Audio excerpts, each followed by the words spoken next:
Hello friends, welcome back கேபே ஸ்டோ channel நண்பர்களே. இன்றைக்கி நம்ம சேனலில் என்ன பார்க்க போகிறோன்னா, ஒரு அதிரடியான எச்சரிக்கையான ஜோதிட எச்சரிக்கை குறிப்பை தான் இந்த வீடியோவில் பார்க்க போகிறோம். ஸோ யாருக்கு பார்க்க போகிறோன்னா, மிதுன ராசிக்கு பார்க்க போகிறோம்.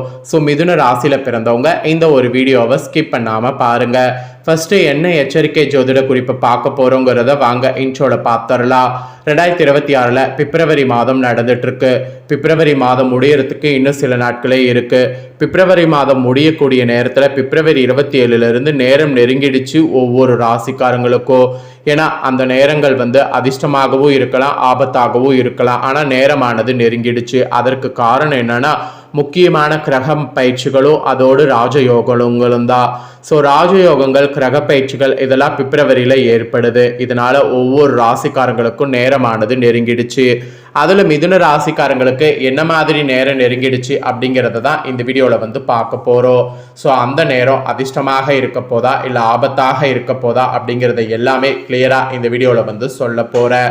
ஸோ அதை தான் மிதுன ராசிக்காரங்க நீங்கள் தெரிஞ்சுக்க போகிறீங்க. ஸோ வீடியோவை அதனால் ஸ்கிப் பண்ணாமல் பாருங்கள். சிவன்மலை ஆண்டவர் உத்தரவு பொருளை எப்படி உத்தரவு பொருள் சமுதாயத்தில் தாக்கத்தை ஏற்படுத்துமோ, அது போல கிரகங்களுடைய பயிற்சிகளும் ராஜயோகங்களும் உங்கள் ராசியை சேர்ந்தவர்களுக்கு சில தாக்கங்களை ஏற்படுத்தும். அது அதிர்ஷ்டமான தாக்கங்களாகவும் இருக்கலாம், இல்லை ஆபத்தான தாக்கங்களாகவும் இருக்கலாம். ஸோ அந்த தாக்கங்கள் என்னங்கிறத நீங்கள் கரெக்டாக தெரிஞ்சு அதை அனலைஸ் பண்ணி அதற்கேற்ப நீங்கள் நடந்துக்கணும். அப்போ தான் பல ஆபத்துக்கள் ஏற்படாமல் நீங்கள் தப்பிக்க முடியும். அதனால் அதெல்லாம் என்ன அப்படிங்கிறத உங்களுக்கு தெளிவாக இந்த வீடியோவில் சொல்ல போகிறேன். அதை இந்த வீடியோவில் மிதுன ராசிக்காரங்க தெரிஞ்சுக்குங்க. அது மட்டும் இல்லாமல் இந்த டைம் குறிப்பிட்ட சில பரிகாரங்கள் நீங்கள் ஆன்மீக ரீதியாக செய்கிறதுனால நேரம் உங்களுக்கு ரொம்ப பாசிட்டிவாகவும் ரொம்ப ஒரு எனர்ஜெட்டிக்காகவும் இருக்கும். ஸோ அதுக்காக என்ன பரிகாரம் செய்யணும் அப்படிங்கிறதையும் சொல்ல போகிறேன். அதையும் இந்த வீடியோவில் ரிஷப ராசிக்காரங்க தெரிஞ்சுக்குங்க. சாரி, ரிஷப ராசி கிடையாது, மிதுன ராசிக்காரங்க தெரிஞ்சுக்குங்க. சரி, மிதுன ராசிக்காரங்க ஃபர்ஸ்ட் உங்களுக்கு பிப்ரவரியில் என்னென்ன கிரக பயிற்சிகளும் ராஜயோகங்களும் உருவாயிருக்கு அப்படிங்கிறத சொல்லிடுறேன். ஏன்னா அதனோட அடிப்படையில் தானே நேரம் உங்களுக்கு எப்படி இருக்கு அப்படிங்கிறத சொல்ல போகிறேன். அதனால முதல்ல என்னென்ன நடந்திருக்கு அப்படிங்கிறத உங்களுக்கு ஷேர் பண்ணிடுறேன். அதுக்கப்புறமேட்டு உங்களுக்கான பலனை அதிரடியாக இந்த வீடியோவில் பார்க்கலாம் வாங்க. ஸோ 2026 ஆண்டில் இந்த பிப்ரவரி மாதம் ஜோதிட ரீதியாக ஆன்மீக ரீதியாக சிறப்பு வாய்ந்ததாக கருதப்படுது. காரணம் என்னன்னா, இந்த மாதத்தில் முடியக்கூடிய தருணங்களில் கூட பல கிரகங்கள் தங்களுடைய நிலையை மாற்றுறாங்க. அதனோடு பல ராஜயோகங்களையும் உருவாக்கி வைத்திருக்கிறாங்க. இதனுடைய தாக்கம்தான் மேசம் முதல் மீன வரையிலான அனைத்து ராசிக்காரங்களுடைய வாழ்க்கையில பிப்ரவரி 27 பிறகு காணப்படும். அதுல மிதுனம் ராசிக்காரங்களுக்கு என்ன மாதிரி காணப்படும் அப்படிங்கிறத தான் இந்த வீடியோல பார்க்க போறோம். பிப்ரவரி 3 அன்னைக்கு புதன் கும்ப ராசிக்கு மாறிட்டாரு. பிப்ரவரி 6 அன்னைக்கு சுக்கிரன் கும்ப ராசிக்கு மாறிட்டாரு. பிப்ரவரி 13 அன்னைக்கு சூரியன் கும்ப ராசிக்கு மாறிட்டாரு. பிப்ரவரி 23 செவ்வாய் கும்ப ராசிக்கு மாறிட்டாரு. இப்படி 4 கிரகங்கள் பயங்கரமாக மாறி இருக்கு. இதுவே ஒரு யோகத்தை உருவாக்குது இந்த டைமு. அதோடு புதன் சுக்கிரன் சேர்க்கை லக்ஷ்மி நாராயண ராஜயோகத்தை உருவாக்குது. சூரிய சுக்கிரன் சேர்க்கை சுக்கிரத்திய ராஜயோகத்தை உருவாக்குது. சூரிய செவ்வாய் சேர்க்கை மங்களத்திய ராஜயோகத்தை உருவாக்குது. சூரிய புதன் சேர்க்கை புதத்திய ராஜயோகத்தை உருவாக்குது. இந்த மாதிரி நிறைய ராஜயோகங்களையும் உருவாக்குது. இப்படி உருவாகக்கூடிய யோகங்களுடைய தாக்கத்தால தான் சில ராசிக்காரங்களுக்கு நேரம் நெருங்கிடுச்சு என்று சொல்றேன். அந்த நேரம் நெருங்கிடுச்சுங்கிறதுல செல்வாக்கு அதிகரிக்கலாம், அதிர்ஷ்டம் பிரகாசிக்கலாம், நிதிநிலையில நல்ல உயர்வு ஏற்படலாம், வெற்றிகள் குவியலாம், இல்லைனா முன்னேற்றத்திற்கான வாய்ப்புகள் தேடி வரலாம். இப்படி எது வேணாலும் நடக்கலாம். ஸோ பிப்ரவரி 2026 பிப்ரவரி 27 என்ன மாதிரியான நேரம் உங்களுக்கு இருக்குங்கிறத வாங்க பார்க்கலாம். ஸோ கிரக பயிற்சிகள் மற்றும் ராஜயோகங்களால அதிர்ஷ்ட நேரமா இல்லை ஆபத்து நேரமா அப்படிங்கிறத உங்கள் ராசிக்கு ஷேர் பண்ணுறேன். உங்கள் ராசிக்கு என்ன நேரம் அப்படிங்கிறத தெளிவாக இந்த வீடியோவில் தெரிஞ்சு அதற்கேற்ப நடந்து பயன் பெறுங்க.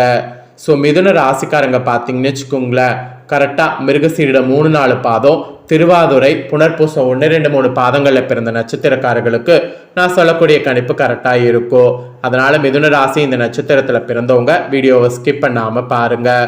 ஃபர்ஸ்ட் மிதுன ராசி மிருகசீரிடம் 3-4 பாதங்களில் பிறந்த நட்சத்திரக்காரர்களுக்கு குறிப்பிடப்பட்டிருக்கு.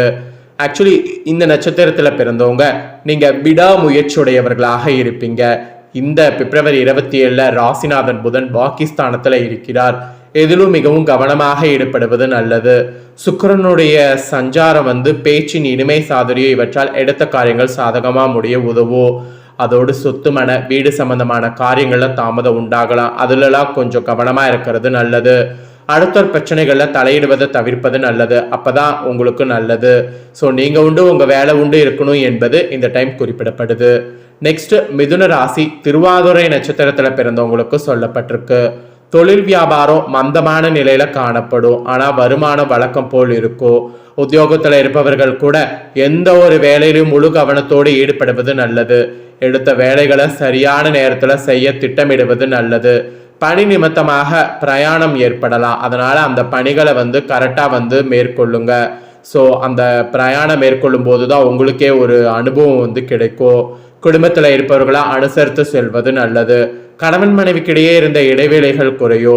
பிள்ளைகளுடைய எதிர்காலம் பற்றி சிந்தனை அதிகரிக்கோ.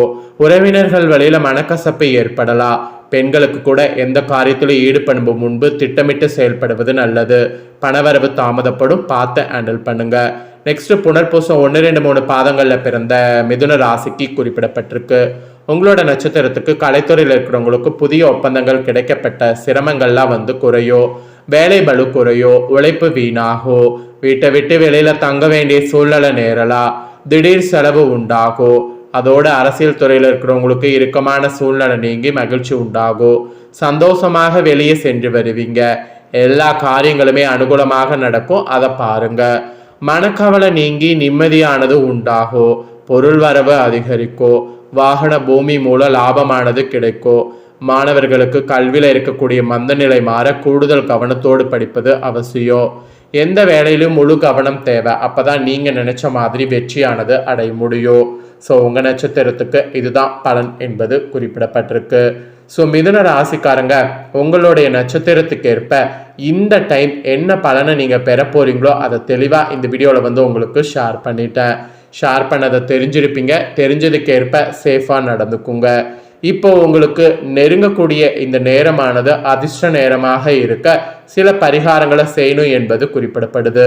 அந்த பரிகாரம் என்ன, அதை செய்யறது எந்த மாதிரி செய்தால் உங்களுக்கு நேரம் அதிர்ஷ்டமாக இருக்கும் அப்படிங்கிறதையும் சொல்ல போகிறேன்.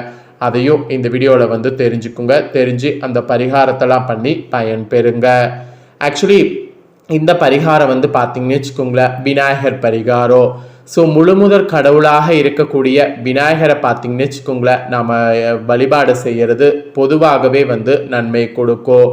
ஸோ நம்மள நிறைய பேர் என்ன நினைக்கிறோம் அப்படின்னா, விநாயகர் வெறும் கடவுள்னு நினைக்கிறோம். ஆனால் எல்லாத்துக்குமே முதன்மையாக வெற்றி தரக்கூடியவரே அவர்தான். ஸோ அப்பேற்பட்ட விநாயகர் பரிகாரம் செய்திடுங்க.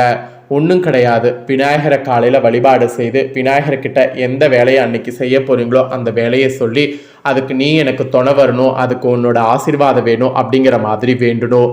அந்த சிம்பிள் விஷயத்தை நீங்கள் செய்தாவே போதும். விநாயகருடைய அருளால் உங்களுடைய நேரமானது நல்ல நேரமாக மாறும். அதுக்கப்புறம் பக்கத்தில் இருக்கக்கூடிய அரச மரம் இருந்து அங்கே விநாயகர் சிலை இருந்ததுன்னா அங்கே போய் விநாயகருக்கு தண்ணி ஒரு குடம் ஊற்றுங்க. அது உங்களுக்கு எந்த அளவுக்கு நீங்கள் பண்ணுறீங்களோ அந்த அளவுக்கு உங்களுக்கு மனசு ரொம்ப இதமாக மாறும். மனசு ரொம்ப தவிக்கிற மாதிரி இருக்குது, மனசில் பயங்கரமான பிரச்சனை ஓடிட்டுருக்கு அப்படிங்கிறவங்களாம் இந்த நேரத்தை சாதகமாக உங்களுக்கு மாற்றிக்கொள்வதற்கு விநாயகருடைய உச்சி குளிரணும். அதுக்காக விநாயகருக்கு நிறைய தண்ணீர் ஊற்றுங்க. அதுவும் அரச மரத்தில் இருக்கக்கூடிய விநாயகருக்கு தண்ணீர் ஊற்றுங்க. எந்த அளவுக்கு அதை ஊற்றுறீங்களோ அந்த அளவுக்கு நல்லது நடக்கும். ஸோ இந்த பரிகாரங்கள்லாம் செய்ய செய்ய நேரமானது உங்களுக்கு பாசிட்டிவாகவும் எனர்ஜியாகவும் மாறும். ஸோ இதுதான் ஆன்மீக ரீதியாக பரிகாரம் செய்யணும் என்பது குறிப்பிடப்பட்டிருக்கு. ஸோ என்ன உங்களுக்கு செய்யணுமோ அதை தெளிவாக இந்த வீடியோவில் சொல்லிட்டேன். பலன்களையும் சொல்லிட்டேன். எல்லாமே தெரிஞ்சிருப்பீங்க. தெரிஞ்சதுக்கேற்ப நடந்து பயன்பெறுங்க. இதை நீங்கள் பார்த்து பயன்பெறுவது போல் உங்கள் ஃப்ரெண்ட்ஸ் ஃபேமிலியில் இருக்கவங்களும் பார்த்து பயன்பெறணும் அப்படின்னு நினச்சிங்கன்னா வீடியோ லைக் பண்ணி உங்கள் ஃப்ரெண்ட்ஸ் ஃபேமிலிக்கு ஷேர் பண்ணுங்கள். ஏன்னா உங்கள் ஃப்ரெண்ட்ஸ் ஃபேமிலியில் இருக்கிறவங்களும் உங்களை போல் மிதுன ராசிக்காரங்களாக இருந்தாங்கன்னா இந்த பலனை தெரிஞ்சு இதற்கேற்ப நடந்து பலன் பெறட்டும். இதே போல் புதிய அப்டேட்டான நிறைய வீடியோ நம்ம சேனலில் போடப்படும். அதை எல்லாமே உடனுக்குடனே தெரிந்து கொள்ள மறக்காமல் நம்ம சேனலை சப்ஸ்கிரைப் பண்ணுங்கள். கூட பெல் பண்ண ப்ரெஸ் பண்ணுங்கள். ஃபர்ஸ்ட் டைம் பார்க்குறவங்க அதை நீங்கள் பண்ணிட்டீங்கன்னா இனி நான் போகிற மற்ற அப்டேட்டான எல்லா வீடியோஸும் உடனுக்குடனே தெரிந்து கொள்ளலாம். ஸோ மறக்காமல் பண்ணுங்கள். அதுக்கப்புறம் நெக்ஸ்ட்டு வேறொரு வீடியோவில் உங்களை நான் சந்திக்கிறேன். அதே போல் உங்களுக்கு ஏதாவது டவுட் இருந்தாலும் கண்டிப்பாக கமெண்டில் கேளுங்க. உங்களுக்கான டவுட்டை நெக்ஸ்ட்டு வரக்கூடிய வீடியோலலாம் கூட ஷேர் பண்ணுறேன், அதாவது கிளியர் பண்ணுறேன். ஸோ வேறொரு வீடியோவில் வந்து சந்திக்கிறேன். சப்ஸ்கிரைப் பண்ணி சப்போர்ட் பண்ணுங்கள். நன்றி, வணக்கம்.